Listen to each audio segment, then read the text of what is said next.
Welcome to Daily News Podcast, your snapshot of life in Mangalore and beyond. Today, we've got a lineup of news that connects, informs, and inspires. Ready to catch up? Let's begin. In a recent statement, MLC and District Congress President Harish Kumar asserted that there is no Modi wave in Dakshina Kannada district, but rather a Congress guarantee wave. He remarked on the lack of competition in the election fray and pointed out a sense of fear within the BJP camp.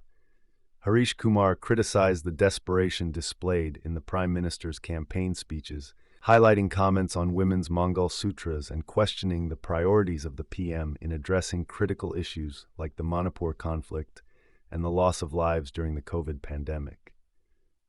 Stay tuned for more updates on the political landscape in Mangalore on Mangalore Today. Special trains will be operating from Bengaluru to Mangalore and Kundapura ahead of the elections to accommodate the increased number of passengers.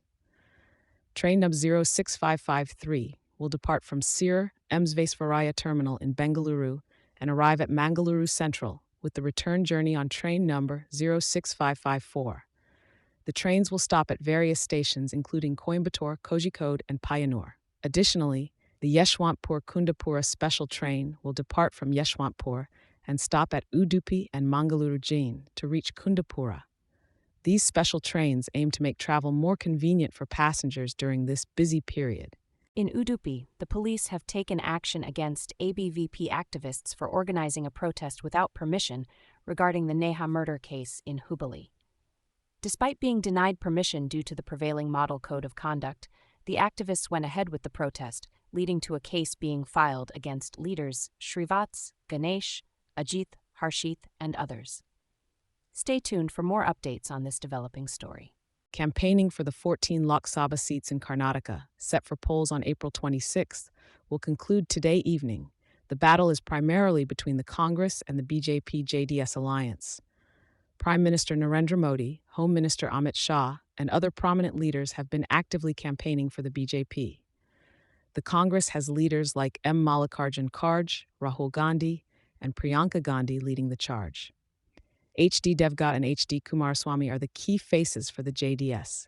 Notable candidates include C. N. Manjunath, Yadavir Krishnadatta Chamaraja Wadiyar, and MP D.K. Suresh. A total of 247 candidates, including 21 women, are contesting in the southern and coastal districts. This round covers constituencies like Udupi Chikmagalur, Dakshina Kannada, and Bangalore. Stay tuned as the election frenzy reaches its peak in Karnataka. Mangalore Today brings you essential tips to safeguard yourself against credit card fraud in the digital age. As people in Mangalore are increasingly switching to digital transactions, it is crucial to ensure the security of your credit card details. Avoid sharing your PIN, CVV code, or full card number with anyone, and watch out for phishing attempts. Regularly monitor your transactions and report any unauthorized activity to your bank immediately. When shopping online, use secure websites and payment gateways, and avoid public Wi-Fi for transactions. Keep your physical cards secure, be cautious of skimming devices, and shred old statements. Stay informed about common fraud tactics and educate your family on safe card usage practices. By implementing these measures, you can protect yourself from potential threats and enjoy the benefits of using credit cards in Mangalore. All set for Lok Sabha elections in Mangalore district on April 26th, as Deputy Commissioner Mulai Mugilan assured all arrangements are in place. A total of 1976 booths will be open from 7 a.m. to 6 p.m. Voters are required to carry their voter's slip along with one of the 12 specified ID cards. Strict regulations are in place, including a ban on campaign activities within a 200-meter radius of polling booths and a restriction on mobile phones for the public. Candidates and parties are prohibited from having any booths nearby and no banners within 100 meters of booths. Let's ensure a smooth and fair election process in Mangalore. In a bid to uphold law and order, City Police Commissioner Anupam Agarwal has taken a stern stance by externing 75 criminals from the jurisdiction of the Mangalore Commissionerate. Additionally, as we gear up for the upcoming elections on April 26th, extensive security measures have been put in place. A robust team comprising 46 PSI sector officials, 14 PI supervision sector officials, 4 ACP nodal officers, 1,003 police personnel for booths, 350 home guards, and 17 forest guards will be on duty. Moreover, Central Security Forces will safeguard 36 sensitive booths, accompanied by 16 ASIs. Mangalore remains vigilant as it ensures a safe and secure electoral process for its citizens. Mangalore gears up for Lok Sabha elections with stringent arrangements in place. Authorities have deployed Central Armed Forces at 132 locations and set up webcasting at 938 polling stations. A 48-hour silence period will begin soon, with polling scheduled from 7 a.m. to 6 p.m. on Friday. Critical polling stations have been identified, and mobile phones are strictly prohibited inside. Voter information slips have been distributed to over 17 lakh voters. Additional EVMs and personnel have been arranged for a smooth voting process. Health workers and drinking water facilities will be available at each polling station. Over 9,900 personnel on election duty will cast their votes at designated polling stations. Special polling stations managed by women, differently abled persons, and youth have also been set up. Authorities assure the public of a secure and transparent election process. Mangalore today, the Reserve Bank of India has taken a significant step by prohibiting Kotak Mahindra Bank from acquiring new customers and issuing fresh credit cards due to concerns over data security and inadequate IT infrastructure. While existing customers will continue to receive services, the central bank emphasized the bank's failure to address IT issues highlighted in examinations conducted over the past 2 years. Kotak Mahindra Bank's deficiencies in managing IT inventory, data security, and disaster recovery were cited as reasons for the restrictions. The RBI highlighted the bank's frequent digital banking outages, stating that the lack of robust IT systems has inconvenienced customers. The imposed restrictions will be reassessed upon completion of an external audit and remediation of deficiencies, ensuring customer interests and maintaining the integrity of the financial ecosystem. Mangalore today brings you the latest weather update from the India Meteorological Department for Mangalore and its neighboring regions. The IMD has forecasted a heat wave for coastal Karnataka, including Mangalore, Udupi, and Karwar over the next 5 days, with temperatures expected to rise by 3 to 4 degrees Celsius. The coastal districts are advised to brace for scorching weather from April 27 to 29. Meteorologist Suresh Pai mentioned that the rising temperatures are attributed to a prevailing anticyclonic circulation in the region. This heat wave alert comes after a recent spell of hot weather that saw temperatures soar above 40 degrees. In light of this, residents are urged to stay indoors during peak afternoon hours, keep hydrated, and dress appropriately to beat the heat. Stay tuned to Mangalore Today for further updates on the weather conditions in our region. In a heartwarming tale of grit and determination, Jillamal Murriat Thomas from Kerala has become the first Asian woman without arms to obtain a driving license. Using her feet to drive, Jillamal's inspiring journey to independence culminated in receiving her license in 2023 from Kerala Chief Minister Pinarayi Vijayan. Born without arms due to a congenital disorder, Jillamal's dream of driving led her to modify her car with the help of the State Commission for Persons with Disabilities. Despite facing initial rejections and obstacles, her perseverance paid off as she finally secured her license this year.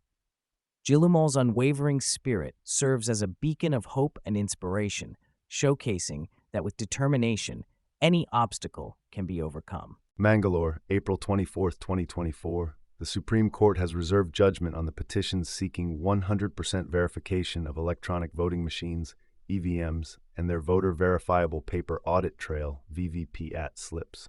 A 2-judge bench, comprising Justices Sanjeev Khanna and Dipankar Datta, asked the Election Commission of India for clarification on various aspects of EVM functionality. The court emphasized that the source code of EVMs should not be disclosed to prevent misuse. The petitioners argued for transparency by disclosing the source code, but the court maintained its stance. Currently, VVPAT verification is only done on a random selection of 5 EVMs in each assembly segment.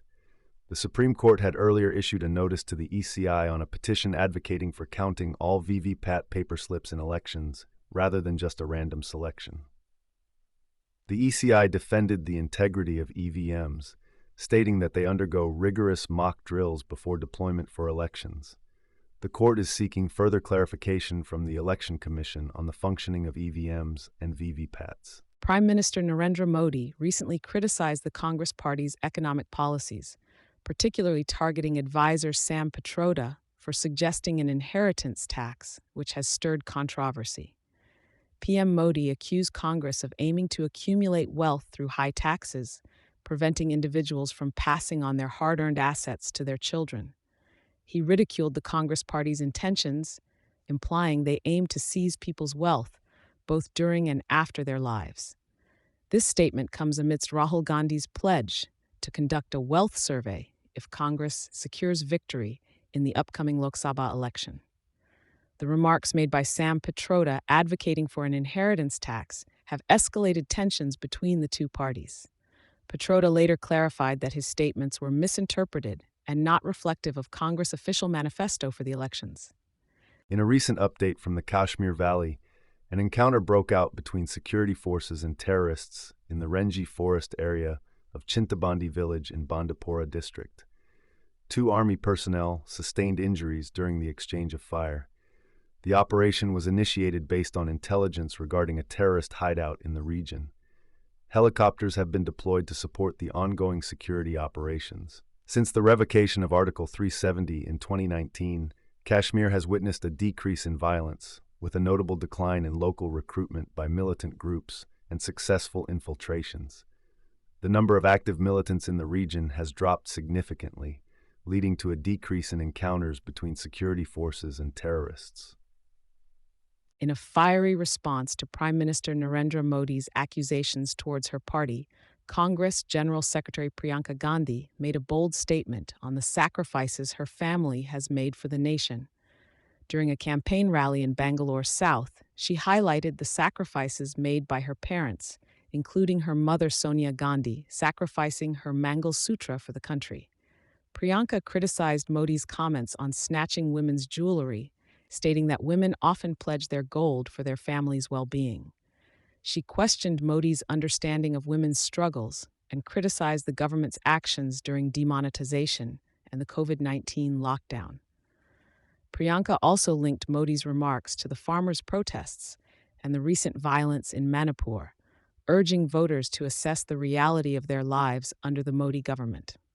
She called out the government for policies benefiting only the select rich, while small and medium enterprises were neglected.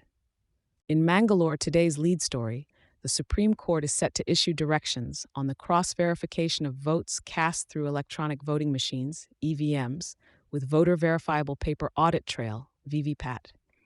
It's crucial to ensure the accuracy and integrity of the electoral process. VVPAT allows voters to verify that their vote was recorded correctly, enhancing transparency and trust in the system. Stay tuned as the court addresses queries and concerns regarding the use of VVPAT in elections. Bangalore Today brings you an extraordinary celestial event set to mesmerize residents on Wednesday, Zero Shadow Day. This rare phenomenon will eliminate shadows in Bengaluru as the sun aligns directly overhead between 12:17 p.m. and 12:23 p.m. Zero Shadow Day occurs when the sun's position makes objects cast zero shadows at noon, a phenomenon only seen in locations near the equator. The Indian Institute of Astrophysics will host special events in Koramangala, inviting the public to witness this spectacle. Remember, while Zero Shadow Day is a fascinating event to observe, staring directly at the sun can be harmful to your eyes. Stay tuned as Bengaluru experiences this unique cosmic phenomenon. Today in Mangalore, farmers from Tamil Nadu stage a protest in Mangalore's central market demanding fair crop prices and the interlinking of rivers. The protesters displayed skulls and bones, symbolizing farmers who have tragically taken their own lives due to financial distress. The National South Indian River Interlinking Farmers Association expressed disappointment in the government's unfulfilled promises to double agricultural income. The farmers warned that if their grievances are not addressed, they will take their protest to Varanasi and contest against Prime Minister Narendra Modi in the upcoming Lok Sabha elections. Despite facing initial resistance, the farmers emphasized their right to peaceful protest in a democratic nation. This demonstration echoes similar protests held by Tamil Nadu farmers in the past. Stay tuned for further updates on this developing story. Mangalore, April 24th. Renowned yoga guru Ramdev and his associate Acharya Balkrishna have issued a fresh and extensive apology in leading newspapers for the misleading advertisements of Patanjali's medicinal products. This move comes after the Supreme Court criticized them for not displaying the apology prominently earlier. The advertisement includes a heartfelt apology for not complying with the orders of the Supreme Court and assures that such mistakes will not recur. Ramdev and Balkrishna had previously apologized for the misleading ads. The court has requested Patanjali to submit the ads for verification to ensure they are of the same size as their product advertisements. Patanjali had faced scrutiny for claims regarding the effectiveness of their products during the COVID-19 pandemic. The Apex Court directed them to halt such ads following a plea by the Indian Medical Association. Patanjali has expressed regret and clarified their intention was to promote a healthier lifestyle. This development follows the court's warning to Patanjali to refrain from misleading advertisements against modern medicine. We're grateful for your time and attention on today's news podcast. For a deeper dive into today's topics, our website mangaloretoday.com has you covered. And if you haven't yet, subscribing to our channel is the best way to stay updated. Thank you, and see you next time.